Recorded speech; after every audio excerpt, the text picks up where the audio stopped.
గురువు గారి పత్రి గారికి ఒకసారి మనం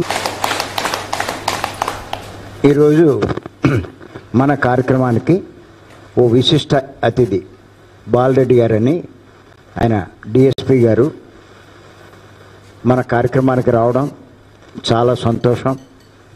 ఆయనకి పత్రి గారితో కూడా అనుబంధం ఉంది. మరి తిరుమలలో పత్రి గారు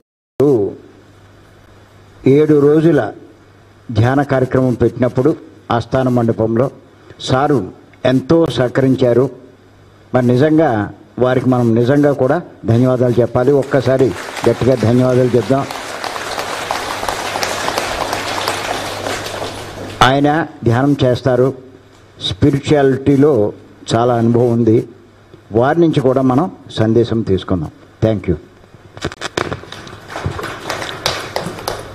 అదే ఆ 7 రోజుల ధ్యాన కార్యక్రమ సప్తాహంలో చాలాసార్లు నా ఆఫీస్ కూడా వచ్చాడు పత్రిజీ గారు. ఒకసారి నా ఆఫీస్లో చాలాసేపు 1 అవర్ ఉండి అక్కడ ధ్యానం కూడా చేశారు. ఇక్కడ నా ఆఫీస్ చూశారు ఇప్పుడు నాగరాజు గారు. ఇవన్నీ ఫొటోస్ ఉన్నాయి. అదృష్టవంతండి. ఓకే, ఇక చివరిగా నేను ఎందుకు నేను ఈ 2 కాన్సెప్ట్లు చెప్తున్నంటే, ధ్యానం గురించి మీకు అందరికీ తెలుసు, నాకంటే మీరు సీనియర్లు. ధ్యానం గురించినటువంటి అవగాహన గురించి, దాని జ్ఞానం గురించి, విజ్ఞానం గురించి మీకు నాకంటే ఎక్కువ తెలుసు. కాబట్టి తెలిసిన జ్ఞానం గురించి నేను మీకంటే అనుభవం తక్కువ ఉన్నవని చెప్పేదానికంటే నాకు తెలిసిన ఒక మంచి కాన్సెప్ట్ అంటే చెప్దామని ఈ విధంగా నిర్ణయించుకున్నాను. ఒక కాన్సెప్ట్ చెప్పాను, మీకు నచ్చింది అది? ఓకే. కాబట్టి మీరు కూడా నిత్య జీవితంలో అలవర్చుకొని ఆచరించవలసినటువంటి విషయం అది, ఆ కాన్సెప్ట్ అది పాజిటివ్ థింకింగ్ లేదా పాజిటివ్ యాటిట్యూడ్. నెక్స్ట్ ఇంకొకటి true power of greatness of love. True power of love అంటే ప్రేమ యొక్క శక్తి, ప్రేమ యొక్క గొప్పతనం. అంటే ప్రేమ అంటే ఈ అమ్మాయిల అబ్బాయిలు ప్రేమించుకున్న అటువంటి ప్రేమ కాదు, నిజమైన ప్రేమ. ఆ నిజమైన ప్రేమ ఎట్లుంటుందో ఇప్పుడు చిన్న ఎగ్జాంపుల్ ద్వారా, ఒక అత్త కోడల ద్వారా నేను వివరించి చెప్పే ప్రయత్నం చేస్తాను. ఒక అత్త కోడలు ఉన్నారు. అత్త కోడలు అంటే మన సినిమాలో సూర్యకాంతం గుర్తు వస్తుందా మీకు? గుండమ్మ కథ, మిస్సమ్మలో లేదు, గుండమ్మ కథ. ఓకే, పూర్వకాలం అత్త కోడలు అంటే తెలిసిందే కదా, full fighting India Pakistan. Okay, అత్త అంటే కోడలు పడదు, కోడలంటే అత్త పడదు. ముఖ్యంగా అత్త డామినేషన్. అత్త ఎప్పుడు కూడా కోడని టార్చర్ పెట్టదు, శారీరకంగా మార్చి హింసించేదనమాట. వేసారిపోయింది కోడలు, వేసారిపోయి లాస్ట్కి ఏ నిర్ణయానికి వచ్చిందంటే ఎట్లా విషయం పెట్టాను సరే మా అత్తను చంపేయాలి, లేకపోతే కన్నా ఈ టార్చర్ పంచలేకపోతున్నాను, 24 గంటలు కొట్టడం తిట్టడమే ఇలా అని చెప్పేసి ఆమె ఎటోగట్లా మా అత్తని వీడు వదిలించుకోవాలి, విషయం పెట్టానే చంపేయాలి. కానీ ఎలా చంపాలి ఆ యొక్క ధైర్యం చేరడం లేదు. కాబట్టి ఇట్లా ఆలోచనలో ఉంది ఆమె. లాస్ట్కి ఇట్లా ఆలోచనలు ఉన్నప్పుడు ఆ ఊరికి ఒక సాధువు వచ్చాడు. సాధువు ఎక్కడ విడుదల చేస్తాడు? ఊర్లోకి రాయాడు ఆయన. ఊరు బయట విడుదల చేశారు. ఊర్లో వాళ్ళంతా ఇంకా క్యూ కట్టారు. ఎందుకు? మన కోరిక బుద్ధుడు ఏం చెప్పాడు? కోరికలే దుఃఖానికి మూలం. మన కోరికలు ఎక్కువ కదా. దేవుడి దగ్గర పోయినా వ్యాపారమే, సాధువు దగ్గర పోయినా వ్యాపారమే. దేవుడి దగ్గర పోతే వెంకటేశ్వర మొక్కుని ఏం చేస్తాం మనము? 100 రూపాయలు ఇస్తే 1000 రూపాయలు కోరుతాం, అంతే కదా. నిష్కల్మషమైన భక్తి లేదు. అర్థమైనా? స్వామి నేను గుండు చేసుకుంటా, లేదా నా తల వెంట ఇస్తాను, నాకు ఆ కోరిక నిర్వహించాలి. లేదంటే ఒక 1000 రూపాయలు నీకు 3 వేస్తాను, నాకు 1,00,000 రూపాయలు లాభం రావాలి, అంతే కదా మనం కోరుకునేది. 90% మెజారిటీ నేను చెప్పేది. నిజమైన భక్తులు ఉంటే ఉండొచ్చు. ఓకే, కాబట్టి ఆ సాధువు దగ్గర మొత్తం ఊరంతా కూడా క్యూ కట్టారు. కాబట్టి లాస్ట్కి వాళ్ళంతా వాళ్ళ కానుకలు సమర్పించుకొని కోరికలు కోరుతారు. స్వామి మా ఇంట్లో ఆ కష్టం ఉంది, మా ఇంట్లో పెళ్ళి అవ్వాలి, ఉద్యోగం రావాలి, అది రావాలి, ఇది రావాలి అని చెప్పేసి అంత కోరిక చెప్పుకుంటున్నారు. ఈమె కూడా పక్కన వెయిట్ చేస్తుంది అత్తని ఎలా చంపాలి ఒక సలహా కోసం. సరే అంత వచ్చారు, వాళ్ళ కోరికలను పెట్టుకున్నారు, పోయారు.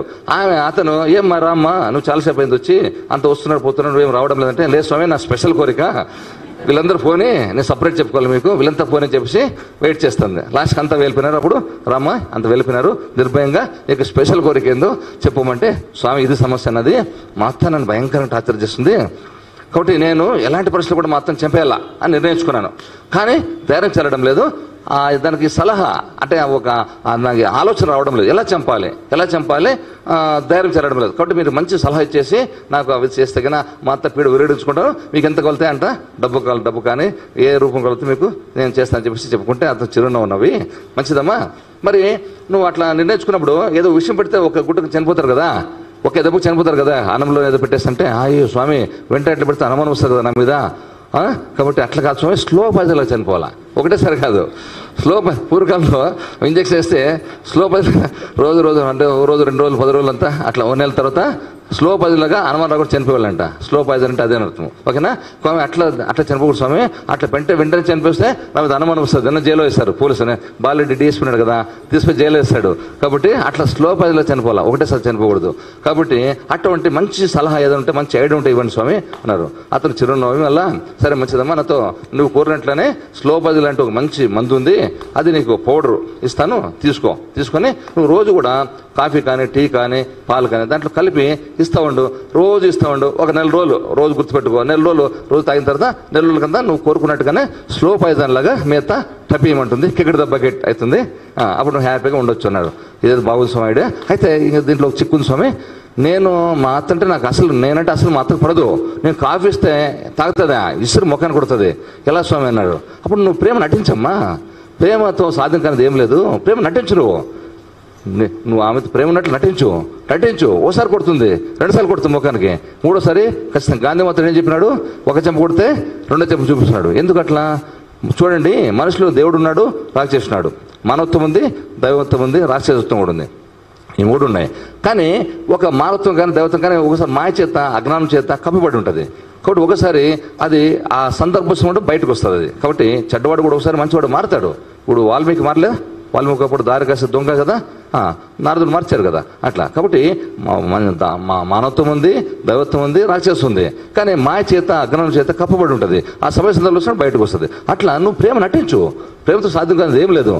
ఒకసారి ముఖం కొడుతుంది, తుడుచుకో, మళ్ళీ పోయి 2వసారి కొడుతుంది, మళ్ళీ తుడుచుకో, 3వసారి గ్యారంటీ ఒకటి కొట్టదు. చూడు, టెస్ట్ చేసుకో. కాబట్టి నిజమే, అది వాస్తవమే. ఎందుకంటే ఒక వ్యక్తి ఎంత కోపంతో మనం ఏం చేసినా కూడా మనం శాంతంగా ఉన్నాం అనుకోండి, అతను ద్వేషిస్తే మనం ప్రేమిస్తాం అనుకోండి, అతను కోపిస్తే మనం శాంతంగా ఉన్నాం అనుకోండి, చూడండి, మీరు టెస్ట్ చేయండి. అతను అంత కోపం ఉండదు, అంత తగ్గుతుంది. అది ఆ కోపం యొక్క తీవ్రత తగ్గుతుంది అనమాట. కాబట్టి ఆ విధంగా నటించమంటే ఇది బాగుస్వామి ఐడియా, ఇది ఎక్స్పెరిమెంట్ చేస్తాను అని చెప్పేసి పోయి వెంటనే ఆ అత్తకి ఇష్టమైన కాఫీ, మంచి ఫిల్టర్ కాఫీ, మీకు ఫిల్టర్ కాఫీ ఇష్టం కదా, ఓకే, ఫిల్టర్ కాఫీ లాంటి తయారు చేసుకొని దాంట్లోకి ఆ స్వామి ఇచ్చినటువంటి విభూతి అనకూడదు ఇప్పుడే, అదేదో లీకౌట్ చేశానా, ఓకే. మీరు నేను చెప్పింది వినలేదనుకోండి ప్రస్తుతానికి, అది ఎట్లా మెయింటైన్ చేయండి, ఓకే. ఏంటి అదే పౌడర్ ఇచ్చారు కదా, ఆ పౌడర్ని దాంట్లో కలిపి తీసిపోయి ప్రేమ తెచ్చింది. ముందుగానే అత్త కోపం కదా, ముందు ఎక్స్పెక్ట్ చేసినట్టుగానే ఈసి ముఖాన్ని కొట్టింది అనమాట. ఆ కాఫీ కప్తో పాటు ముఖాన్ని కొట్టింది. అప్పుడు ఏం అంతకుముందు కోపించుకొని ఇద్దరు ఫైటింగ్ చేసేవాళ్ళు అనమాట. ఇప్పుడు ఏం కోపగించుకోవాలా, ఒక తుడుచుకొని మళ్ళీ పోసి మళ్ళీ కాఫీ తీసుకొచ్చేసి ఈసారి ప్రేమగా తాగత్తా అని చెప్పేసి ఇచ్చింది.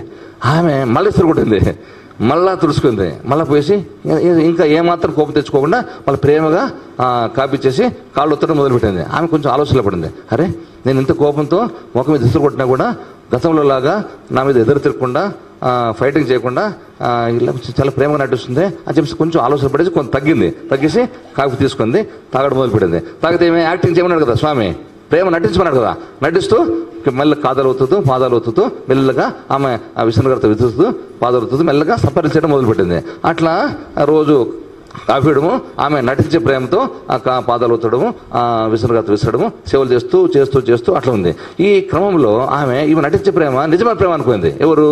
అత్త. ఎవరు? సూర్యకాంతమ్మ.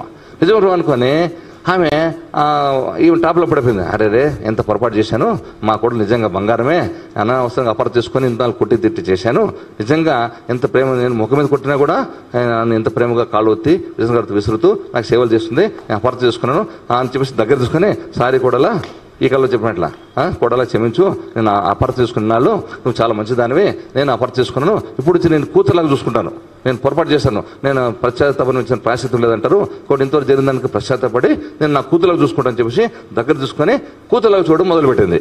ఎవరు? అత్తగారు. ఆ కూతురు చూసే ప్రేమ, ఆ క్రమక్రమంగా ఆ ప్రేమ రుచి చూసిన తర్వాత ఈమె నటించే ప్రేమ కాస్త మాయపోయి ఈమె కూడా ట్రూ లవ్ వచ్చేసింది. కొడలు కూడా అర్థమైందే. ఆ కూతురులకు నిజమైన ప్రేమ కదా, ఈమె నటించే ప్రేమ, అది నిజమైన ప్రేమ.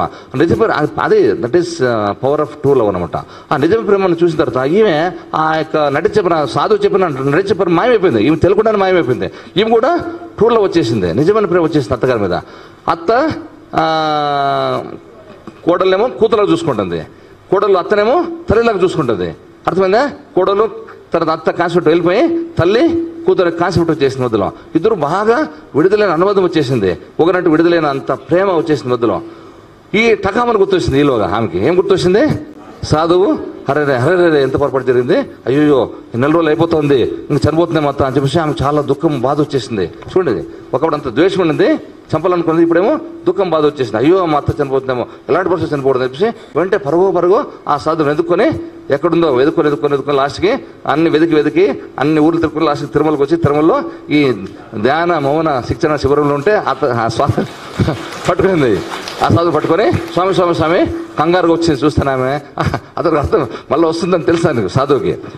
ఏమ్మా అంత కంగారు ఉన్నావుంటే, స్వామి కొంచెం పక్క రండి స్వామి, ఇంతమంది ఉన్నారు, వీళ్ళంతా వినకూడదు, కొంచెం పక్క రండి, అట్లా పక్కకు తీసుకుపోయి స్వామి ఇట్లా జరిగిందంతా మీరు చెప్పినట్లే నటించి ఇచ్చాను, ముఖాన్ని కుట్టింది, తర్వాత నేను ప్రేమ నటించమని కూడా నటించాను, నటించి ప్రేమని నిజమైన ప్రేమ చెప్పి ఆమె నన్ను దగ్గర చూసుకుని కూతురులాగా ప్రేమించడం మొదలుపెట్టింది. ఆ నిజమైన ప్రేమ చూసుకుని నా నటించే ప్రేమ మాయమైపోయి ఇద్దరు ట్రూ లవ్ అయిపోయింది. ఇప్పుడు నిజమైన ప్రేమ, స్వచ్ఛమైన ప్రేమ, కల్మషం లేని ప్రేమ అయిపోయింది. ఇప్పుడు వీళ్ళు టకమని గుర్తొచ్చింది, మీరు నిజంగా స్లో పనిలో ఎక్కడ చనిపోతుందని భయం పట్టుకుంది. ఎలాంటి పరిస్థితులు కూడా మా అత్త చనిపోకూడదు, మా అత్త పరిస్థితి తిరాల్సిందే, మా అత్త చనిపోతే నేను కూడా చనిపోతా, కాబట్టి మా అత్త ఎటువంటి పరిస్థితి బతకాల, దానికోసం ఇంకో మంది ఏదో ఇవ్వండి, దానికి ఎన్ని లక్షలు ఇస్తాను డబ్బులు, కాబట్టి మీరు ఇటువంటి పరిస్థితి ఇవ్వాల్సింది గట్టిగా కాలు పట్టుకుంది. అప్పుడు అతను చిరునవ్వి, ఏం పర్లేదమ్మా, మీ అత్తగారు ఏం చనిపోదు, నేను ఇచ్చింది విషయం కాదు, ఇంత లీకౌట్ చేశాను కదా, నేను ఊడదా, కాబట్టి నీకు జ్ఞానోదయం చేయడానికి, రిలేషన్ చేయడానికి మాత్రం నేను ఆ విధంగా చేశాను, కాబట్టి ఇప్పటి నుంచి సుఖంగా సంతోషంగా తల్లి కూతురులాగానే హ్యాపీగా జీవించండమ్మా అని చెప్పాడు అనమాట. చెప్తే అతను సంతోషంగా ఆమె ఆ పాదాలు నమస్కరించుకొని పోయి అప్పటి నుంచి కూడా అత్తగారిని తల్లిలాగా, అత్తగారేమో కోడల్ని కూతురులాగా చూసుకుంటూ సంతోషంగా జీవించారు. ఇదేమిటిది, దీనివల్ల మనకేం తెలిసింది, నిజమైన ప్రేమ యొక్క గొప్పతనం. చూసారా, నిజమైన ప్రేమకి ఈ ఈర్ష్య, ద్వేషం, అసూయ, అరషడ్వర్గాలు, కామ, క్రోధ, లోభ, మోహ, మద, మాత్సలన్నీ కూడా తెలియట. నిజమైన ప్రేమ అంత గొప్పది అనమాట. అర్థందా? ఇప్పుడు నిజమైన ప్రేమ యొక్క గొప్పతనాన్ని చెప్పాను, పాజిటివ్ థింకింగ్ యొక్క గొప్పతనాన్ని చెప్పాను. ఈ 2 కాన్సెప్ట్లు మన నిజ జీవితంలో కూడా మీరు కూడా మనందరం కూడా ఆచరించి దాని యొక్క ఫలితాన్ని మనం పొందాలని చెప్పేసి నేను మనస్ఫూర్తిగా కోరుకుంటూ, ఈరోజు నాకు ఈ అవకాశం ఇచ్చి, నాకు ఈ సభకి పిలిపించి మన తట్టపర్తి వీరరాఘవ గారు, మన నాగరాజు గారు, మా మామ ఫ్రెండ్ పిలిచి నాకు ఈ 2 మంచి మాటలు మీతో పంచుకునే అవకాశం కల్పించినందుకు మీకందరికీ హృదయపూర్వక కృతజ్ఞతలు తెలియజేసుకుంటూ, మరొకసారి మన పితామహ పత్రి గారి పాద పద్మములకు హృదయపూర్వక నమస్కారాలు సమర్పించుకుంటూ థ్యాంక్ యూ.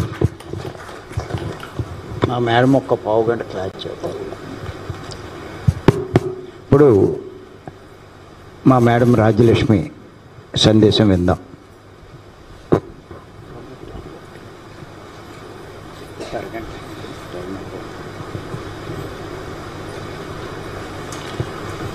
మరి ముందుగా పత్రేజీ గారి గురువు గారికి శతకోటి వందనాలు సమర్పించుకుంటూ పాల్గొన్న మీ అందరికీ ధన్యవాదాలండి. మరి మనం పొద్దుట శుద్ధత్వం గురించి చెప్పుకున్నాం, మరి ఇప్పుడు బుద్ధత్వం గురించి చెప్పుకుందాం. మరి మనందరికీ కూడా బుద్ధత్వం అంటే ఏంటి అన్న ఒక్క మాటలో చెప్పుకోవాలంటే, మరి పత్రిగారు ఒకే ఒక్క మాటలో చెప్పారు, బుద్ధి ఉన్న ప్రతివాడు బుద్ధుడే అని. ఎందుకు ఈ మాట మనకి చెప్పారు అంటే, జ్ఞానం పెరగాలి అంటే మన బుద్ధి వికసించాలి. మనం ధ్యాన మార్గంలోకి వచ్చే వరకు ఎలా ఉండేవాళ్ళం అంటే ఒక సంకుచిత బుద్ధిలో ఉండేవాళ్ళమే. దీన్నే మామూలు వాడుక భాషలో మనం చెప్పుకుంటాము. మరి అశుద్ధ బుద్ధి అంటే ఏంటి? అశుద్ధ బుద్ధి అంటే నాది, నేను, నా వాళ్ళు, మా వాళ్ళు అనుకుని బ్రతకడమే అది అశుద్ధ బుద్ధి. మరి ఈ ఆధ్యాత్మికతలోకి వచ్చాక మన బుద్ధి శుద్ధ బుద్ధిగా మారుతుంది. ఈ బుద్ధి మారే కొద్దీ మనం ఎట్లా ఉంటామంటే, పరిమితంగా ఉన్న మనము అపరిమితమైన స్థాయికి ఎదుగుతాం. మన లవ్, ఇప్పుడు సార్ చెప్పారు ప్రేమ, అంతవరకు ఎలాంటి ప్రేమ ఉండేది మనకి ధ్యానంలోకి రాకముందు? కుటుంబం మీద ఆ పరిమిత బుద్ధి, ఆ కుటుంబం మీద ప్రేమ ఉండేది. ఇప్పుడు అది మనం విశ్వ ప్రేమగా మార్చుకున్నాం. ఎందుకు ఇలా మార్చుకున్నాం మనం?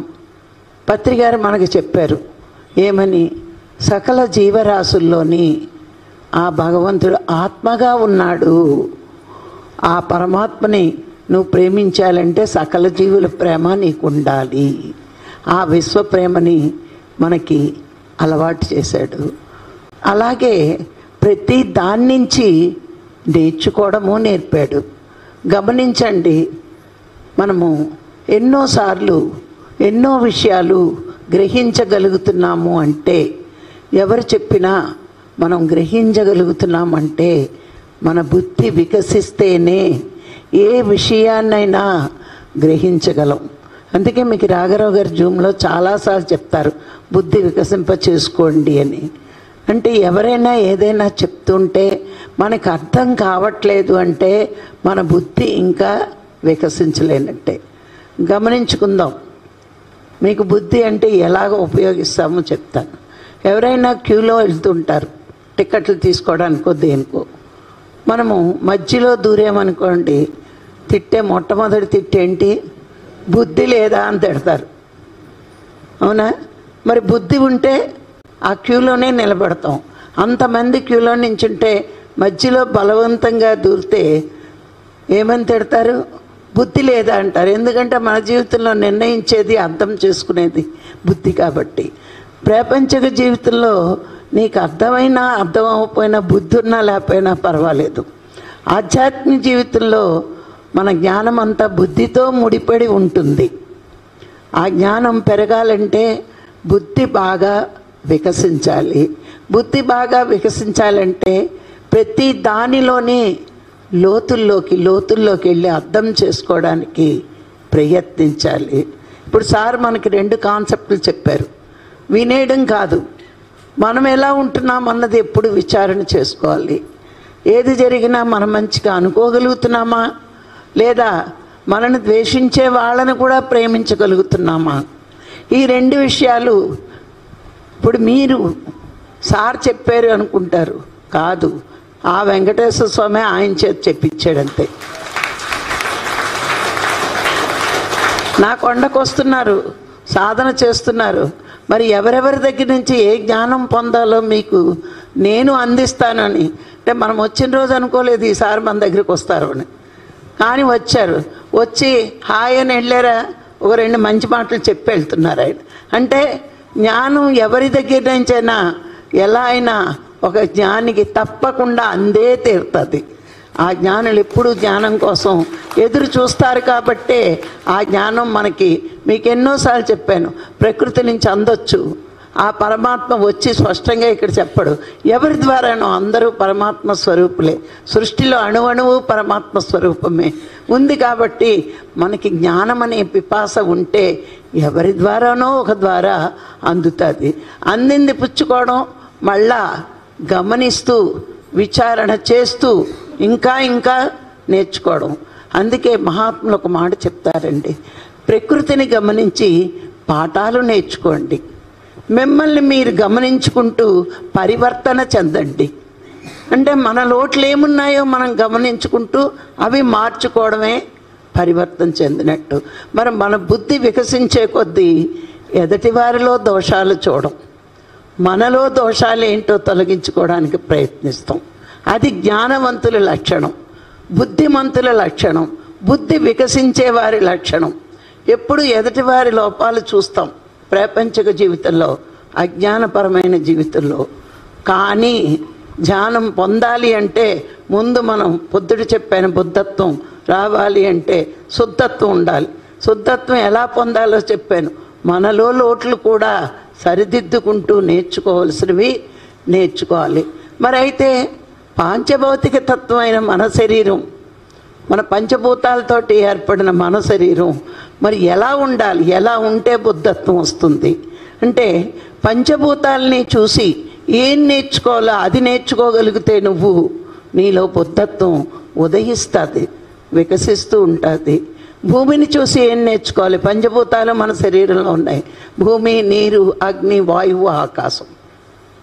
ఈ భూమితత్వం ఏమి నేర్పుతుంది మనకి అంటే నీకు ఓర్చుకోవడం నేర్పుతుంది భూమి.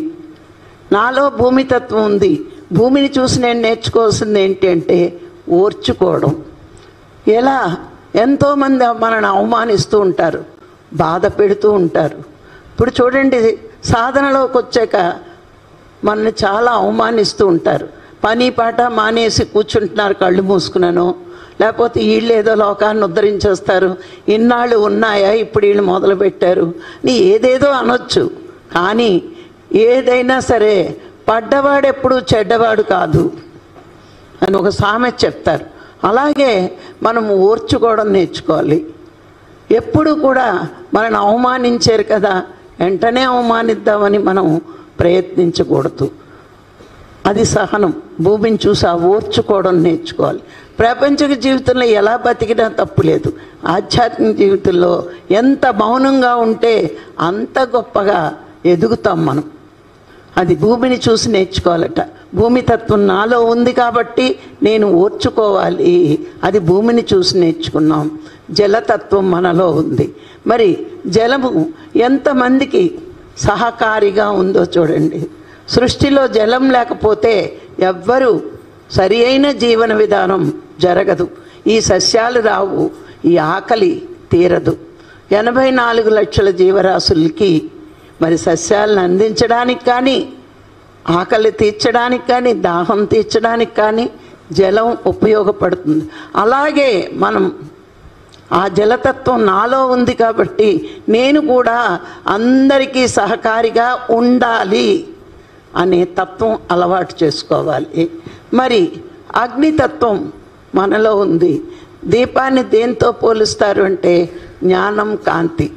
చీకటిని పోగొట్టాలి అంటే ఇప్పుడు ఎన్నో సంవత్సరాల నుంచి ఒక గది చీకటిగా ఉందనుకోండి, ఆ చీకటిని పోగొట్టాలి అంటే చేత్తో తీసి పక్కన పెట్టలేం.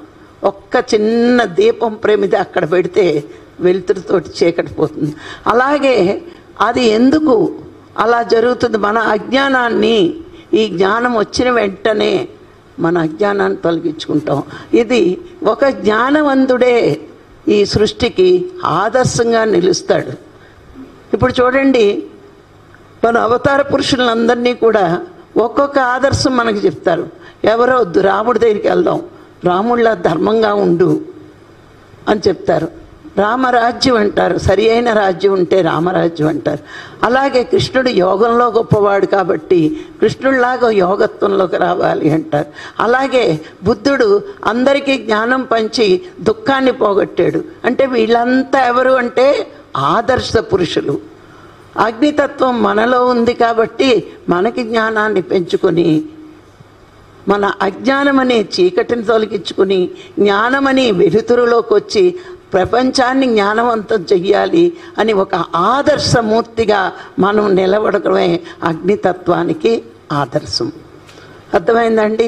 వాయుతత్వం మనలో ఉంది. వాయువు ఏం చేస్తుంది? వాయువు లేకపోతే ఒక్కళ్ళు కూడా ఒక్క క్షణం బతకలేరు. అవునా? అలాగే మనం కూడా అందరికీ ప్రాణదానం చేయాలి. వాయువు లేకపోతే ఎవరైనా బతకగలరా? బతకలేరు కదా. అంటే ప్రాణాన్ని రక్షించేది వాయువు. అందుకేగా శ్వాస మీద చేసేడుతున్నారు. అలాగే మనం కూడా అందరికీ ప్రాణదానం చెయ్యాలి. ఇది గురువు మనకు ఎప్పుడో నేర్పించాడు. నీకంట చిన్న జీవులు చంపు తింటున్నావు, చంపుకు తినకు, అందరికీ ప్రాణదానం చెయ్యని. మనం ప్రాణాలు పొయ్యలేం, కానీ ప్రాణాలు తీయకుండా ఉండడమే ప్రాణదానం చెయ్యడం. ఈ ప్రాణదానం మనం చెయ్యాలి. ఈ వాయుతత్వం మనలో ఉంది కాబట్టి. మరి ఆకాశతత్వం, ఆకాశము అంటే అందరూ బ్లూ రంగుగా ఉందనుకుంటారు. కాదు, అది విశాలంగా ఎవరికీ అందనంత ఎత్తులో ఉంటుంది. అందినట్టే ఉంటుంది. గమనించండి, ఆకాశం మన దగ్గరే ఉన్నట్టుంటుంది, కానీ ఎవ్వరికీ అందదు. ఎవ్వరికీ అందదు. ఆకాశాన్ని చూసి మనం ఏమి నేర్చుకోవాలంటే అందరిలోనే ఉండు, కానీ అందరినీ అంటించుకోకు.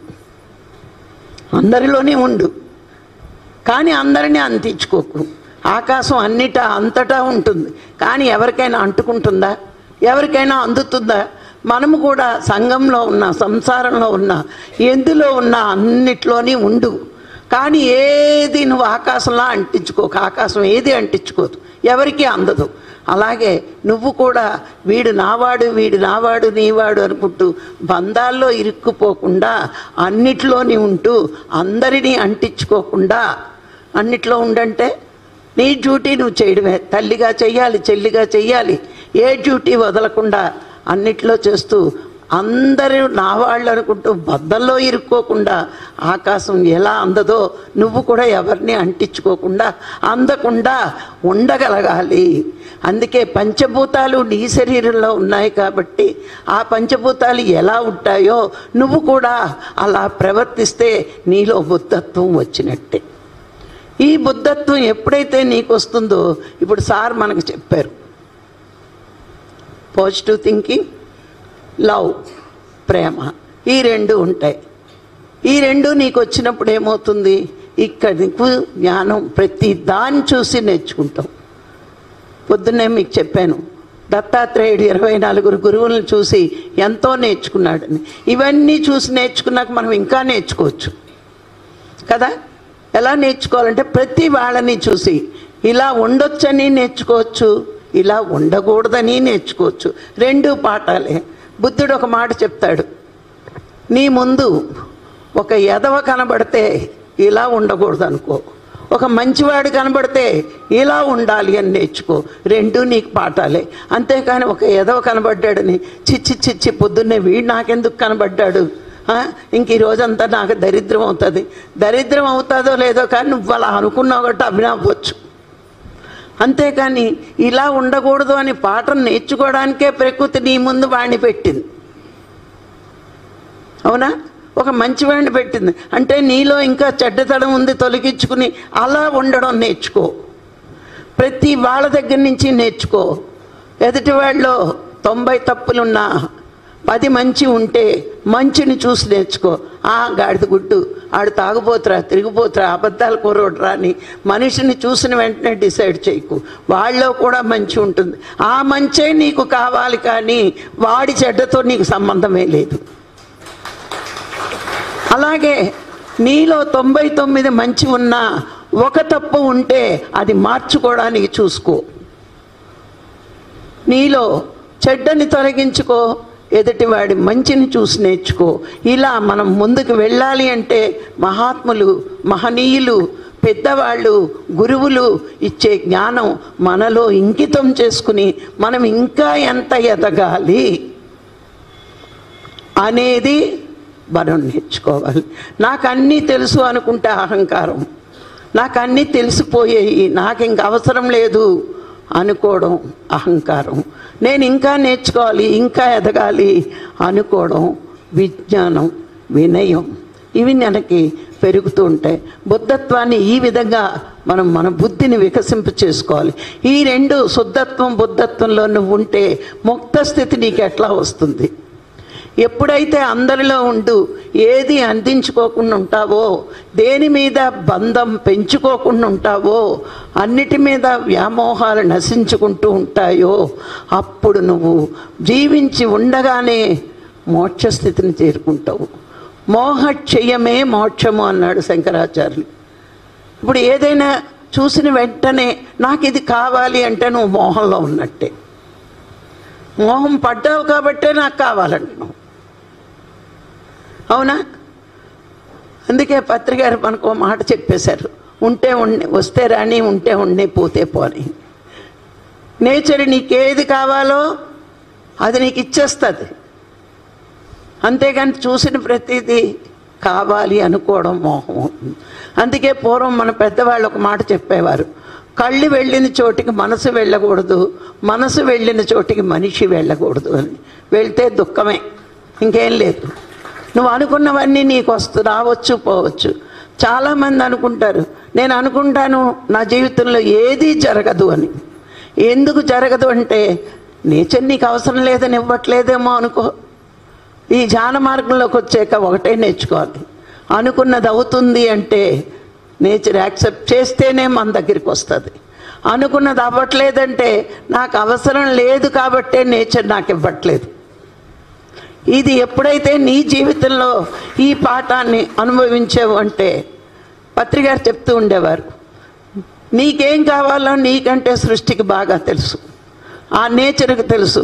నువ్వు కోరుకున్నవేవి నీ దగ్గరికి రాకపోవచ్చు, కానీ నీకు కావలసినవన్నీ నీకు సమకూరుస్తుంది ప్రకృతి. నువ్వు ధ్యాన మార్గంలో ఉంటే ఇంకా బాగా చూసుకుంటుంది. అందుకే పత్రిసారి చెప్తూ ఉండేవారు, అందుకే మేము ఎప్పుడు కూడా సంకల్ప ధ్యానాలు చేయమండి. పత్రిసారి మాకు మొదట్లో ఒప్పుకునేవారు కాదు. ఏంటి చేయవలసిన ధ్యానం చేయండి, రావాల్సినవి మీకు వస్తాయి, మీకు ఏది కావాలో అది వస్తుంది, ఇది కావాలని ఎప్పుడు మీరు అడగొద్దు. అడిగితే పుచ్చు చచ్చు కోరికలు ఉంటాయి మనకి. నా కొడుకు పెళ్ళి అవ్వాలో, కట్నం కావాలో, కూతురికి జాబ్ కావాలి, ఇలాంటి ఏదోకి ఉంటాయి. కానీ నువ్వు ఆధ్యాత్మిక మార్గంలో ఉన్నప్పుడు సంకల్పంతో ధ్యానం చేయడం కాదు, చెయ్యవలసింది చేసినప్పుడు నీకు కావలసినవి వస్తాయి. ఒక్కొక్కసారి నీకు కావలసినవి రాకపోయినా సృష్టికి ఏది కావాలో అది నీ దగ్గరికి వస్తుంది, నీ ద్వారా సృష్టికి వెళుతుంది. అది ఎందుకంటే నీకంటే పరమాత్మకి తెలుసు సృష్టికి ఏం కావాలో అది నీ ద్వారా వెళ్ళాలని నీకే ఇవ్వబడుతుంది. నువ్వు ఆ సృష్టికి ఇవ్వడం మొదలుపెడితే నీకు అనంతంగా ఇవ్వబడుతుంది.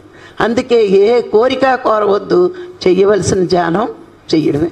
ఇప్పుడు కోరికే లేకపోతే మనకు మోహం ఎక్కడుందండి, బంధం ఎక్కడుందండి? కోరిక ఉంటేనే కదా మోహం కదా.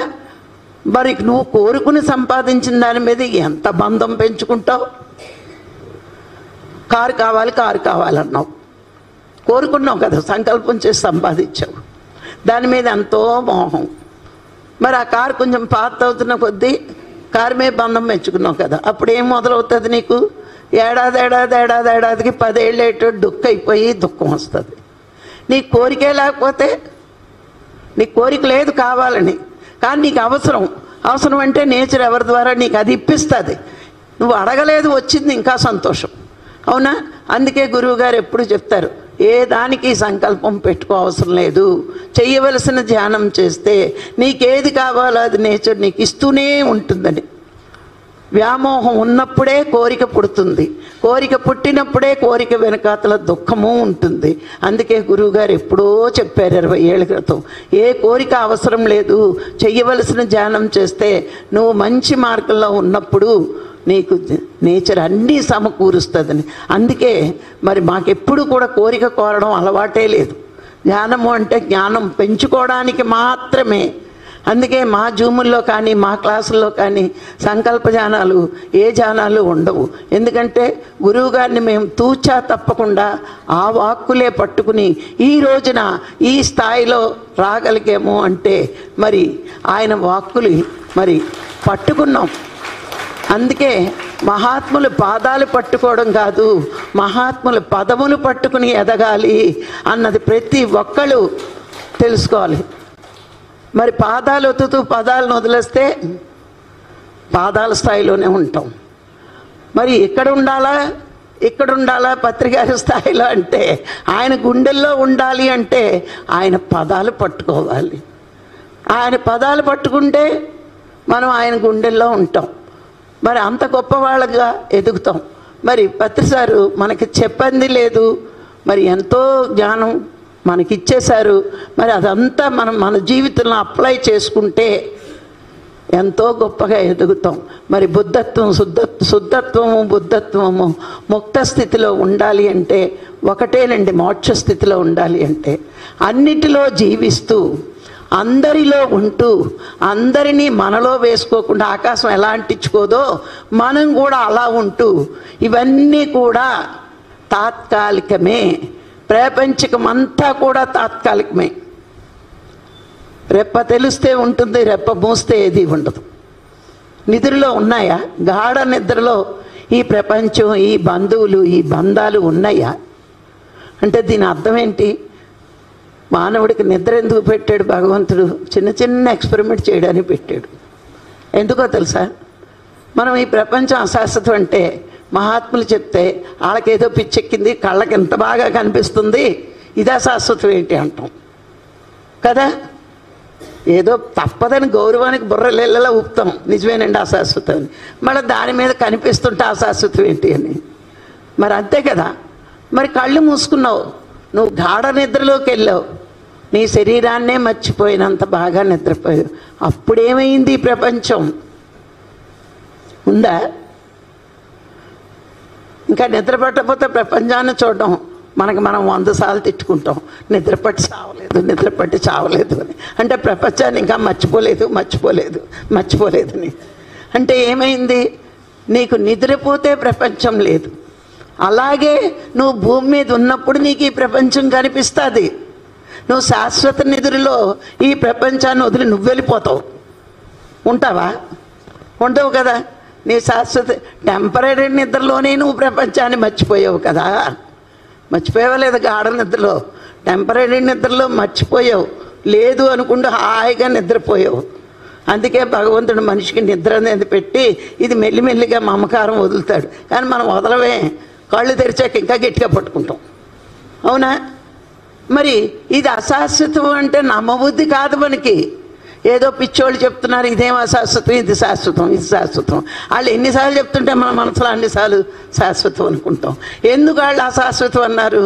నువ్వేదో రోజున దీర్ఘ నిద్రపోయి దీనిని వదిలి వెళ్ళిపోతావు. అందుకే ఇది అశాశ్వతం అనే ట్రైల్కే మనకు నిద్రిస్తాడు. అయితే ఇది ఎప్పుడైతే మనకి అవగాహన వచ్చిందో ఇది అశాశ్వతం, నాకు దీర్ఘ నిద్రలో ఇవన్నీ వదులుతాను అన్నది ఎప్పుడైతే నీకు అవగాహన వచ్చిందో దీని మీద మమకారం వదులుకుంటాం. వదులుకుని ఏం చేస్తాం? శాశ్వతంగా ఉండే ఆత్మ మీద మమకారం పెంచుకుంటాం. అందుకే ప్రపంచం మీద అన్నిటిలోని మనం ఉన్నా దాని మీద మమకారం లేనట్టుగా జీవించగలగాలి. ఈ పిల్లలు లేకపోతే ఏమైపోతాను, ఈ పెళ్ళం లేకపోతే ఏమైపోతాను, ఈ మొగుళ్ళు లేకపోతే ఏమైపోతాను, ఆస్తిపాస్తులు లేకపోతే ఏమైపోతాను అంటే అవన్నీ అలాగే ఉంటావు, నువ్వు అయిపోతావు, మనం అయిపోతాం కదా. కానీ ఇవన్నీ కనిపిస్తున్నాయి, నాకు ఎంత అవసరమో అంతే అనుభవిస్తాను. కానీ నేను ధ్యానం కోసమే పుట్టాను, ఈ మానవ జన్మ దానికే వచ్చింది. మొదట తెలియకపోవచ్చు, కానీ ఆధ్యాత్మిక జీవితంలోకి వచ్చాక అర్థం అవ్వాలి. ఆత్మోన్నతికి, ఉన్న స్థితి నుంచి ఉన్నత స్థితికి ఎదగడానికి మానవ జన్మ తీసుకుని ఒక సద్గురువును పొంది ఒక ధ్యానం అనేది ప్రక్రియ అలవాటు చేసుకుని జ్ఞానం పెంచుకోవడానికే ఈ మానవ జన్మ సార్థకత చేసుకోవాలి అని మనకు అర్థమైన రోజున ఉంటాం అందులో. కానీ ఎక్కువ ప్రయారిటీ ఆత్మకి ఇస్తాం. ఆ ఆత్మకి ఇవ్వడమే ఈరోజు ఎంతమంది తిరుమల కొండపైకి వచ్చి ధ్యానం చేయడం అని నేను నమ్ముతున్నాను. అందరూ ముక్త స్థితిలోనే ఉన్నారు. అంటే శుద్ధత్వం వచ్చాక బుద్ధత్వం నేర్చుకోవాలి. ఆ బుద్ధత్వం నుంచి ఈ మోక్ష స్థితికి మనము రాగలగాలి. అది మొదటి మెట్టిది. ఈ మొదటి మెట్టు ఎక్కాక ఇంకా ఇంకా ఇంకా మనము సాధించవలసినవి ఎన్నో ఉంటాయి. తెలుసుకుంటే సరిపోదు, అది మన జీవితంలోకి అన్వయించుకోవాలి, ఆచరణలో పెట్టుకోవాలి. ప్రకృతి మనల్ని యాక్సెప్ట్ చెయ్యాలి, దాన్ని నమ్మించాలి. పక్కవాడిని నమ్మించడం, గురువుని నమ్మించడం కాదు. దానికి చాలా పెద్ద తేడా ఉంది. మనం ఏ మూల కూర్చుని ఏం చేసినా ప్రకృతి గమనిస్తుంది. అందుకే మనం ఏ పని చేస్తున్నా అది కరెక్ట్గా, నా జీవితంలో ఇలా ఉన్నాను ఏంటంటే నువ్వు ఉన్నానని ఉన్నావా లేదా అది గమనించి యాక్సెప్ట్ చెయ్యాలి. అది యాక్సెప్ట్ చేస్తూ ఉంది అంటే నీకు మొదట మనం ఇదివరకు కోరేసుకున్నాం చూడండి, థర్డ్ ఐలు, హాస్టల్ ట్రావెల్ను, ఇవన్నీ సిద్ధులు మన వశం అవ్వాలంటే భూమి మీద మన జీవన విధానం ఒక బుద్ధుడిలాగా, ఒక కృష్ణుడిలాగా, ఒక పత్రికారులాగా, ఒక జీసస్ లాగా ఉంటే అప్పుడు ఎదిగేదానికి వస్తాయి. అంతేగాని నాకు తాడే ఎప్పుడు వస్తుందండి అని అడిగినోడికి తెలియదు, నీకు తెలియదు. ఎవరిని అడుగుతావో వాడికి తెలియదు ఎప్పుడు వస్తుందో. ఆయన ఏం చెప్పగలడు నీకు? నువ్వు ఎదిగిన రోజున, ప్రకృతి నిన్ను యాక్సెప్ట్ చేసిన రోజున, నువ్వు పెర్ఫెక్ట్గా ఉండగలిగిన రోజున, నువ్వు గురువు మాటలను ఆచరణలో పెట్టుకోగలిగిన రోజున అది ఒప్పుకోవాలి నీకు. అప్పుడు నీకు ఆ సిద్ధులు వచ్చేది. ఈ సిద్ధులు వచ్చినా కూడా నువ్వు అహంకారం పెంచుకోకుండా, మరి సిద్ధులు వచ్చినప్పుడే చాలామంది తలకిందులు అవుతూ ఉంటారు. సిద్ధులు వచ్చాయి కదా, ప్రజలంతా ఏమంటారు? దేవుడు దేవుడు దేవుడు అంటారు. సిద్ధులు వచ్చిన మాత్రాన దేవుడు కాదండి. సిద్ధులు వచ్చినంత మాత్రాన అందరూ దేవుళ్ళు అయిపోరు. ఆ సిద్ధులు వచ్చినప్పుడు అహంకారం ప్రదర్శించకుండా సాక్షిగా చూడగలగాలి. అందుకే శంకరాచార్యులు ఒక మాట అంటారండి, అష్టసిద్ధులు భగవంతుడికి మానస పుత్రికలు. ఎవరైనా భగవంతుడి స్థాయికి ఎదుగుతారేమో అని ప్రకృతిలో ఉన్న సిద్ధులు వాణ్ణి వరించి వాడిలో అహంకారం పెంచి వాణ్ణి తరించకుండా కింద పడేస్తూ ఉంటాయట. ఈ సిద్ధులు వచ్చినప్పుడే చాలా చాలా చాలా జాగ్రత్తగా ఉండాలి. అవి వచ్చే కదా అని విర్రవీగిపోతూ ప్రదర్శిస్తూ కొంతమంది లోక వినాశనానికి కూడా ఉపయోగిస్తూ మరి లోక కళ్యాణం మర్చిపోతారు వీళ్ళు. అందుకే సిద్ధులు వచ్చినా మనం సాక్షిగా ఉండాలి, వినయంగా ఉండాలి, ఆ పరమాత్మ స్థాయికి ఎదగాలి. పరమాత్మ స్థాయికి ఎదగడము అంటే సృష్టికి ప్రతి సృష్టి చెయ్యగలిగే స్థాయికి ఎదగగలగడమే. ఈ సిద్ధులు వచ్చాయని మళ్ళా అహంకారం ప్రదర్శిస్తే మళ్ళా కింద పడిపోతూ ఉంటాం. ఇక్కడ కూడా మనం చాలా జాగ్రత్తగా ఎదగాలి. ఇక్కడతో అయిపోలేదు, మనం దేవుళ్ళం అయిపోలేదండి. ఊరికే వస్తాయి కొన్ని సిద్ధులు, అవి ప్రదర్శించి అహంకారం పెంచుకుంటే మళ్ళా కిందకి దిగజారిపోతాం. అందుకే శంకరాచార్యులు చెప్తాడు, ఎన్ని సిద్ధులు నీకున్నా సాక్షిభూత స్థితిలో నువ్వు ఉండగలిగితే అప్పుడు పరమాత్మ స్థాయికి వెళ్ళగలవని. మరి రాముల వారు ఆంజనేయ స్వామికి ఎప్పుడు చెప్పాడండి జ్ఞానం? అలా సాధన చేశాడు చేశాడు చేశాడు, సిద్ధులు వచ్చినాయి. ఏ రాజు అయితే ముత్యాలహారం కొరికి పరేశాడో అప్పుడు అనుకున్నాడు, వీడికి ఇంకా పూర్ణ జ్ఞానం రాలేదు. ప్రతి వస్తువులోని భగవంతుడిని చూడమంటే నాలో ఉన్నాడు కానీ అందులో లేడు అంటున్నాడని ఆ రోజున చెప్పాడు బ్రహ్మజ్ఞానం మొత్తం. అప్పుడు వచ్చింది. అప్పుడు ఆంజనేయ స్వామి దైవంగా ఎదిగాడు. సిద్ధులు వచ్చినప్పుడు దైవం అవ్వడండి. పూర్ణ జ్ఞానం పొందగలగాలి, అణువణువుని పరమాత్మని దర్శించగలగాలి, అంతటా పరమాత్మే ఉన్నాడు అని తెలుసుకోగలగడమే ఆ బ్రహ్మజ్ఞానం పొందడమేనండి. అది లాస్ట్లో రాముడు ఆంజనేయ స్వామికి చెప్తాడు, అదే ముక్తోపనిషత్తు. ఎవరైనా సరే ఎంత సాధన చేసినా ఆ జ్ఞానం పొందకపోతే దైవంగా మారలేరు. అందుకే ఆ దైవం అవ్వాలి అంటే జ్ఞానం పెంచుకోవాల్సిందే. మరి ఇంతటి అపురూపమైన ధ్యాన మార్గం గురువుగారు మనకిచ్చి నువ్వు జీవుడు కాదు దేవుడివి, అది దేవుడు ఎలా అవుతావో కూడా ఎన్నో మాటలతో మనని ఇంతటి జ్ఞానవంతులను చేస్తున్న గురువు గారికి శతకోటి వందనాలు సమర్పించుకుంటూ నాకు ఈ అవకాశాన్ని ఇచ్చిన మీ అందరికీ ధన్యవాదాలండి. Thank you, thank you, thank you.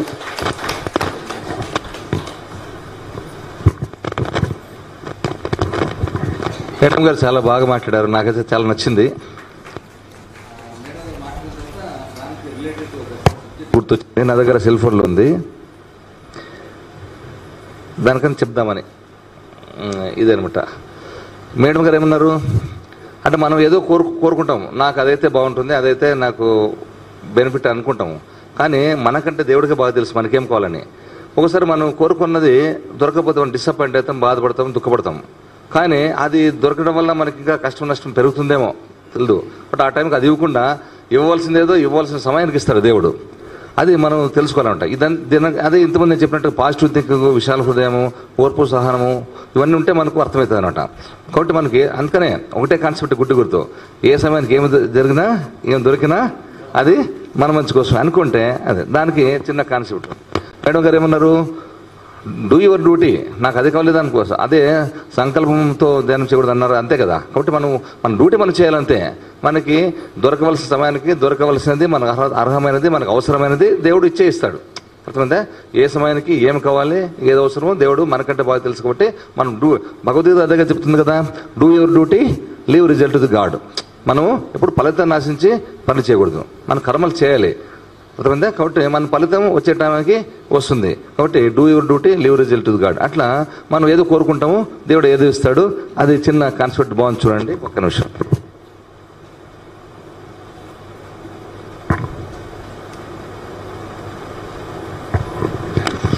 ఇది ఒక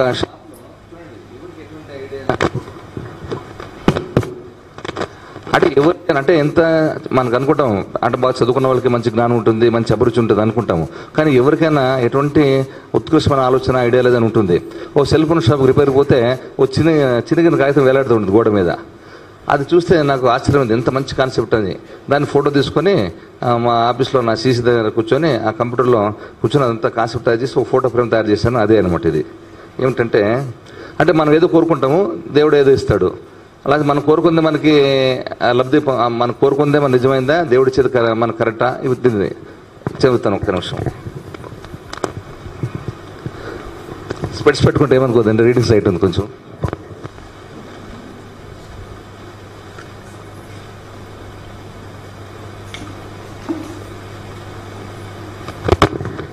I asked for strength but God gave me difficulties to make me strong. నేనేమనుకున్నా, ఐ ఆస్క్డ్ ఫర్ స్ట్రెంగ్త్, నేను శక్తి కావాలా బలం కావాలనుకున్నాను, కానీ దేవుడు అది ఇవ్వలేదు. But God gave me difficulties to make me strong. కష్టాలు ఇచ్చి కష్టాల ద్వారా నువ్వెంత బలవంతుడు కావాలో నీకు ఇచ్చారనమాట. చూడండి, అటువంటిది ఇంకొకటి, I asked for wisdom but God gave me problems to solve. Wisdom అడిగితే విజ్డమ్ ఇవ్వలేదు దేవుడు, ప్రాబ్లమ్స్ టు సాల్వ్ అంటే ప్రాబ్లమ్స్ ఇస్తే దాన్ని సాల్వ్ చేయడం ద్వారా నీకు మేధోతనం పెరుగుతుంది, అట్లా ఇచ్చాడు. చూడండి, I asked for prosperity but God gave me brain and bran to work. Prosperity అంటే సంపద అడిగితే నీకు సంపద ఇవ్వలేదు, డైరెక్ట్ బ్రెయిన్ అండ్ బ్రాన్ ఇచ్చి దాని ద్వారా నువ్వు ప్రాస్పరిటీ సంపాదించుకున్నాడు దేవుడు. I asked for courage but God gave me danger to overcome. Courage డైరెక్ట్గా ఇవ్వలేదు నీకు, డేంజర్ టు అంటే డేంజర్ ఇచ్చి దాని నుంచి ఓవర్కమ్ అవ్వడం ద్వారా నీకు ధైర్యం వస్తుంది, అంటే కష్టాల ద్వారా ధైర్యం వస్తుంది కదా, అట్టనమాట. Okay, I asked for love but God gave me troubled people to help. Love అడిగితే లవ్ డైరెక్ట్ ఇవ్వలేదు, అంటే ట్రబుల్డ్ పీపుల్ ఇచ్చి, అంటే కష్టాలు ఉన్న వాళ్ళు ఇచ్చి, కష్టాలు ఉన్న వాళ్ళకి సహాయపడడం ద్వారా నిజమైన ప్రేమ ఏందో నీకు ఇస్తాడు అనమాట దేవుడు. Next, I asked for favours but God gave me opportunities. Favours అడిగితే నీకు ఆపర్చునిటీస్ ఇచ్చి, అవకాశాలు ఇచ్చి దాని ద్వారా నువ్వు ఫేవర్స్ సంపాదించుకొని ఇచ్చాడు. చివరిలో చూడండి, I received nothing I wanted. నేను అడిగింది ఏమీ దేవుడు ఇవ్వలేదు, but I received everything I needed. I received nothing I wanted, I received everything I needed. నేను అడిగిన దేవుడు ఇవ్వలేదు, కానీ నాకు అవసరమైనంత నేను పొందాను. ఎంత బాగుంది చూడండి. ఇటువంటి కాన్సెప్ట్ ఒక సెల్ ఫోన్ షాపులో చిరిగిపోయిన పేపర్ వేలాడుతుండింది. నేను అడిగాను, ఏం బాబు ఎక్కడ దొరికింది కంటే, సార్ నాకు నచ్చింది, ఎక్కడో దొరికితే నేను తగిలేసుకున్నాను. నాకు నచ్చిందని చెప్పి నేను ఫోటో తీసుకొని నేను కంప్యూటర్లో ఫోటో ఫ్రేమ్గా తయారు చేసుకున్నాం. అట్లా కాబట్టి ఇటువంటి ఐడియాలజీ ఉంటుంది. అందుకనే చూడండి, ఇంకా ఒక చిన్న ఎగ్జాంపుల్, అంటే మనం కోరుకున్నట్లు దేవుడు మనం కష్టపడకుండా ఫలితం రాదు. ఒకడు ఏం కష్టపడకుండా నాకు అన్నం కావాలని తపస్సు చేశాడంట దేవుడి గురించి. కష్టపడకుండా అన్నం దొరుకుతుందా? కష్టే ఫలితం సామెత ఉంది కదా, కష్టపడితేనే దొరుకుతుంది ఏదైనా కానీ ఫలితం. కష్టపడకుండా అన్నం కావాలని తపస్సు చేశాడు. ఆ తపస్సు చేసే బదులు కష్టపడితే అన్నం దొరుకుతుంది కదా, కానీ కష్టపడకుండా రావాలని తపస్సు చేశాడు.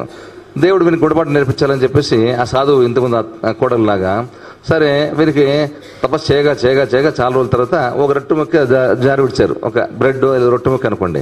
వెంటనే కలు తీసాం, నా తపస్సు మెచ్చి నేను కష్టపడకుండా అన్నం కోవాలనుకున్నా ఇచ్చాడని చెప్పేసి నన్ను తీసుకోవడానికి పోయాడు. తీసుకొని దొరికిందా? దొరకలేదు, భూమిలో ఇంకిపోయింది. అది భూమిలో ఇంకిపోతే అది ఆయన చేతులతో బాగా తవ్వి అంతా ట్రై చేశాడు. ఎంత ట్రై చేసి కూడా అది ఇంకా కిందకి ఇంకిపోయింది. వాడు చేతులన్నీ వేళ్ళన్నీ గాయాలైపోయి ఎంతో తవ్వి లాస్ట్కి చేతులతో కాక లాస్ట్కి ఒక గుణపము గడ్డపారు ఏదంటారు కదా, అవన్నీ తీసుకొని తవ్వి అతి కష్టం మీద, అంటే గ్రేట్ డిఫికల్టీ, ఎంతో చెమట చూసి అప్పుడు దొరికింది తీసుకొని అమృతప్రాయంగా తీసుకున్నాడు. దీనివల్ల దేవుడు ఏం నేర్పించాడు ఆయనకి? ఆయన ఏం కోరుకున్నాడు? దేవుడు ఏం నేర్పించాడు? కష్టపడకుండా అన్నం కావాలనుకున్నాడు, కష్టపడకుండా అన్నం దొరికిచ్చాడా దేవుడు? కష్టం ద్వారానే సాధ్యమవుతుంది, కష్టే ఫలని దేవుడు నేర్పించాడు. ఇట్లా మనకు మంచి కాన్సెప్ట్ మేడం చెప్పడం ద్వారా అట్లా మనం ఏదో కోరుకుంటాము, మనం కోరుకున్నది మనకు దొరకదని డిసప్పాయింట్ అవ్వకూడదు. అర్థమైందా? మనకంటే దేవుడికి బాగా తెలుసు మనకి ఏది అవసరమో, ఏ సమయానికి అవసరమో. ఇప్పుడు కోరుకుంటాము, ఇప్పుడు నీకు అవసరం కాకపోవచ్చు, అవసరమైన సమయానికి ఇస్తాడు. దీనికి ఓర్పు సహనం కావాలి. అట్లా ఇంకా చాలా కాన్సెప్ట్స్ ఉన్నాయి. నాకు ఈ పిరమిడ్ ధ్యానంలో నచ్చింది ఏమిటంటే పూర్తి శాకాహారము. బై బర్త్ నేను ప్యూర్ వెజిటేరియన్. నాకు ధ్యానం కంటే నచ్చింది పూర్తి ప్యూర్ వెజిటేరియన్. బై బర్త్ నేను కూడా, మా ఫ్యామిలీ మొత్తం ప్యూర్ వెజిటేరియన్స్. కర్ణాటక బార్డర్లో లింగాయత్ రెడ్డిస్ అంటారు, అక్కడ ప్యూర్ వెజిటేరియన్, నాగరాజు బాగా తెలుసు. అట్లా నాకు అది కూడా ఒక అట్రాక్షన్ అనమాట ఈ ధ్యానంలోకి రావడానికి. అట్లా ఇంకా చాలా కాన్సెప్ట్స్ ఉన్నాయి. తర్వాత ఎదుటి వ్యక్తి ఏదంటే మనం బాధపడకూడదు, దుఃఖపడకూడదు. మన సంతోషం మన మీద ఆధారపడడం తప్ప ఎదుటి వ్యక్తి మీద ఆధారపడకూడదు. ఒక బుద్ధుడు చాలా మంది తెలుసు కదా, గౌతమ బుద్ధుడు అందరూ అతను సన్యాసులు చేరాడు, చాలా మంది అతను సన్యాసులు చేర్చుకున్నాడు. ఒకసారి ఊర్లో వచ్చారు, ఆ ఊరు వాళ్ళంతా కూడా బుద్ధుడు తిట్టడానికి పోయినారు. తిట్టడానికి పోతే బుద్ధుడు ఎప్పుడు చిరునవ్వుతూ ఉంటాడు. తిట్టి నువ్వు సన్యాసి చేరింది కాకుండా మా అందరిని కూడా సన్యాసి చేర్చుకున్నావు, అటువంటి వాడు ఇటువంటి అని చెప్పేసి ఆయన తిట్టారు. గంట సేపు తిట్టి అలసిపోయి లాస్ట్కి కోపం వస్తే ఏమవుతాం, కోపం వస్తే మన శక్తి అంతా క్షీణిస్తుంది, ఉచ్ఛ్వాస విషయాలు పెరుగుతాయి, అలసిపోతాం, లాస్ట్కి నోట మాట రాదు, నోట తడారిపోతుంది. ఒకటి తిట్టి ఎంత తిట్టే కూడా చిరునవ్వు చెక్కు చదువుకుండా ఉన్నాడు బుద్ధుడు. లాస్ట్కి శరణాగతి అయిపోయారు, సంపూర్ణ శరణాగతి. లాస్ట్కి ఇప్పుడు నోరు తెరిచి చెప్పబోయే మహానుభావ, అసలు ఎంత తిట్టినా కూడా నువ్వు ఏమాత్రం అంటే మనం తిడితే బాధపడతాం కదా, పొగిడితే ముఖం వికసిస్తుంది, తిడితే ముఖం కుంచుకుపోతుంది, అదే కదా. అందుకనే పొగడతలు పొంగిపోకూడదు, విమర్శలు కుంగిపోకూడదు అని సామెత చెప్తారు. అంటే ఆ లెవెల్కి మనం యొక్క స్పిరిచువల్ మెచ్యూరిటీ మనకు ఆ మెచ్యూరిటీ రావాలన్నమాట. కాబట్టి అప్పుడు బుద్ధుడు ఇప్పుడైనా చెప్పు దయచేసి, ఎందుకు ఇంత తిట్టినా కూడా ఆ చిన్న చెక్కు చెరకుండా ఎలా ఉండగలిగావు, ఇప్పుడైనా నోరు తిరిగి చెప్పు దయచేసి అని కాలు మీద పడితే అప్పుడు నోరుపి చెప్పావు. ఏం చెప్పాడంటే ఆయన, చూడండి ఈ పెన్ను ఇస్తాను, నాగరాజానికి నేను పెన్ను ఇస్తున్నాను, తీసుకుంటే ఆయన అవుతుంది, తీసుకోపోతే నా పెన్ను నా దగ్గర ఉంటుంది. మీరు తిట్టారంటున్నారు, గంట సేపు నుంచి ఏది తిట్టారంటారు, గంట సేపు నుంచి తిట్టలేదు కూడా నేను స్వీకరించలేదు. నేను స్వీకరించు కాబట్టి మీ తిట్టలేదు ఎవరి దగ్గర ఉన్నాయి, మీ దగ్గర ఉన్నాయి. కాబట్టి తిట్టి తిట్టి తిట్టి మీరు అలసిపోయారు. తిట్టడం వల్ల కోపము, ఆవేశము, ఉద్రేకము, దానివల్ల మీరే అలసిపోయారు. మీరు తిట్టిన ఏది కూడా నేను స్వీకరించలేదు, కాబట్టి ఆ తిట్ల వల్ల మీరే నిరసించిపోయారు అని అన్నాడు. అట్లా అనమాట. అట్లే బుద్ధుడు భిక్షాటను కదా, వాళ్ళు ఒక నియమబద్ధ జీవితం గడిపేవాళ్ళు కదా, శిష్యులతో పాటు భిక్షాట చేసుకుంటూ పోతే కొంతమంది ఇస్తారు, కొంతమంది ఎవరు, అంతే కదా. అందరూ ఇస్తారా? కొంతమంది ఇస్తారు, కొంతమంది ఎవరు, నువ్వు దునపతిలాగా ఉండవు, నువ్వు పని పాటు చేసుకోలేవా, ఆడుకోదని సిగ్గులేదా అని చెప్పి తిడతారు. కాబట్టి ఇచ్చేవాళ్ళు ఇచ్చేవాళ్ళకి ఒకటే, ఇవ్వకున్న వాళ్ళు ఒకటే, అతనికి ఏమి మార్పు లేదు. కాబట్టి ఇచ్చేవాళ్ళు స్వీకరిస్తాడు, ఇవ్వకున్న వాళ్ళకి అందరికీ దీవించిపోతున్నాడు. శిష్యులు మాత్రం బాధ అయింది. ఆశ్రమం పోయిన తర్వాత, స్వామి మాకు చాలా బాధ అయింది, దుఃఖమైంది, ఒక ఫలానా ఆమె సూర్యకాంత లాంటి ఆమె మీకు బాగా తిట్టింది, అట్లా మాకు చాలా బాధ ఏంటంటే, అదే ఇక్కడ కూడా అదే కాన్సెప్ట్ చెప్పాడు ఆయన. కాబట్టి వాళ్ళు ఇచ్చిన తిట్లేదు కూడా మనం స్వీకరించవచ్చు. నువ్వు స్వీకరించిన కాబట్టి నీకు దుఃఖం కలిగింది, నేనేం స్వీకరించలేదు, అంతే కదా. మనం ఏది కూడా నెగిటివిటీ ఎప్పుడు కూడా మనం ఎదుటి స్వీకరించకూడదు అట్లా. కాబట్టి ఇటువంటి కాన్సెప్ట్స్ అన్నీ కూడా చాలా మనకు నేర్చుకోవచ్చు మనం కూడా నిజ జీవితంలో. ఇవన్నీ కూడా మేడం చెప్పింది కానీ, నేను చెప్పింది కానీ, ఇంకెవరు చెప్పినా కూడా మనం ఎంత విన్నాము, ఎంత మన కంటి ద్వారా చూడడం వల్ల, చెవి ద్వారా ఉండడం వల్ల, చదవడం వల్ల, లేకపోతే ఎన్నో రకాలుగా మనం జ్ఞానం సంపాదించుకుంటాము, జ్ఞానం తెలుసుకున్న జ్ఞానాన్ని మనం ఆచరింపజేయాలి. ఎంత ఆచరిస్తే అంత బెనిఫిట్ అనమాట. ఎంతో కొంత మనం 100 వింటాము, కనీసం 1%, 2%, 10% అని మనం ఆచరణలు పెట్టి అప్పుడే నిజమైన రిజల్ట్ మనకి వస్తుందన్నమాట. కాబట్టి మన నిత్య జీవితంలో కూడా మేడం చెప్పింది కావచ్చు, నేను చెప్పింది కావచ్చు, ఇంకేదైనా కానీ నిత్య జీవితంలో మనం తెలుసుకున్న జ్ఞానాన్ని కొంతైనా ఆచరించి మన ఆచరణాత్మకంగా మనం ఉంటే అప్పుడే మనకు నిజమైన ఫలితం వస్తుందని చెప్పేసి ఈ సందర్భంగా నేను మనవి చేసుకుంటూ, మీకు అందరికీ కలియుగ వెంకటేశ్వర ఆయుర్వేద చల్లగా చూడాలని చెప్పేసి, మీకు అందరికీ మంచి ఆయుర్వేద మీ కుటుంబ సభ్యులంతా చల్లగా ఉండాలని చెప్పేసి నేను మనస్ఫూర్తిగా కోరుకుంటూ ఇంతటితో విరమిస్తున్నాను.